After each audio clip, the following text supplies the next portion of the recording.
A middle-aged couple observed the children. Each child was trying hard to smile at them, because this was their most important moment. They were all children who had been abandoned by their parents right after birth. Being adopted was their only chance to change their fate. In the end, the couple chose a sweet, smiling blonde girl. Watching the girl get into the car, a little boy began to cry sadly. He asked Toby when it would be his turn to leave. Toby comforted him, saying that he would be the next. But in saying that, Toby was also comforting himself. He had waited for over 20 years and still hadn't left. He had never seen his parents after birth, nor had he been adopted by anyone. But fortunately, he was favored by the orphanage director. The director was a gynecologist. He made a living by helping girls with unplanned pregnancies and caring for the orphans. Toby helped the director every day, making him somewhat of a doctor himself. As the director grew older, he had to rely on anesthesia to fall asleep.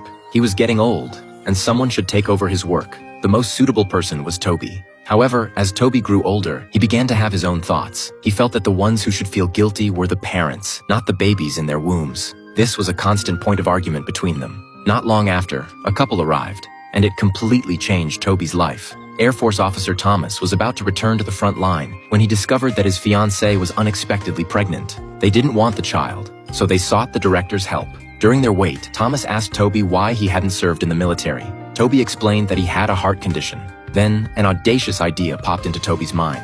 He said he wanted to see the outside world and asked Thomas if he could take him away from here. Thomas immediately agreed. Toby told the director about it. Though the director was reluctant, he still agreed. Toby got into Thomas's car, leaving the place he had lived in for 24 years. Along the way, there were beautiful sights Toby had never seen before. Toby needed a job, and Thomas's family orchard was in the middle of harvest season, needing workers. He joked that it might not be suitable for a gynecologist to pick fruit, but to Toby, everything was new and exciting. He said, "Then let's go pick apples." The next morning, the warm sunshine hit Toby's face. Everything around him made Toby feel joyful. A vast, endless blue accompanied by golden sunlight. Toby was overjoyed.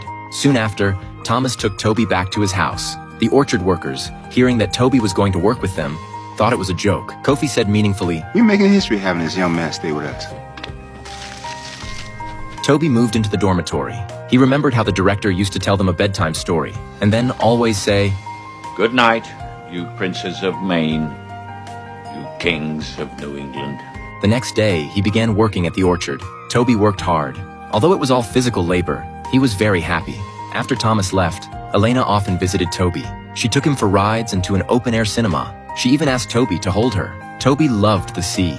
They went to the beach to have fun. That's how sparks of love started to form between them. Toby often received letters from the director. The director, like a father, always cared about him, and never forgot to remind Toby that he was a doctor. One evening, Toby saw Kofi arguing with his daughter. It turned out Nina was pregnant. As a doctor, Toby decided to help this father and daughter. He took out his surgical tools and sterilized them. These tools had been sent to him by the director. They were a constant reminder that he was a doctor. A few months ago, Toby had opposed doing such a procedure, but now, helping Nina out of her dilemma, he felt he was doing the right thing. One day, an officer came to Thomas's house with some bad news. Thomas's plane had been shot down by the enemy, though his life was spared, but his lower body was paralyzed. This news devastated Thomas's mother. Elena rushed out. Guilt and self-blame pierced her heart like a sword. Soon after, Elena found Toby. She said they should never see each other again. And so, Toby's first love ended. Meanwhile, the orphanage received a letter. It said the director had accidentally inhaled too much ether and passed away. The news struck Toby like a thunderbolt. At this moment, he seemed to have an epiphany. After seeing the sea, picking apples, loving a woman, and going through various experiences, he realized that the outside world wasn't just about beautiful landscapes. There was also much ugliness and filth. Now he wanted to go home. On his way back, Toby saw the paralyzed Thomas and Elena standing beside him.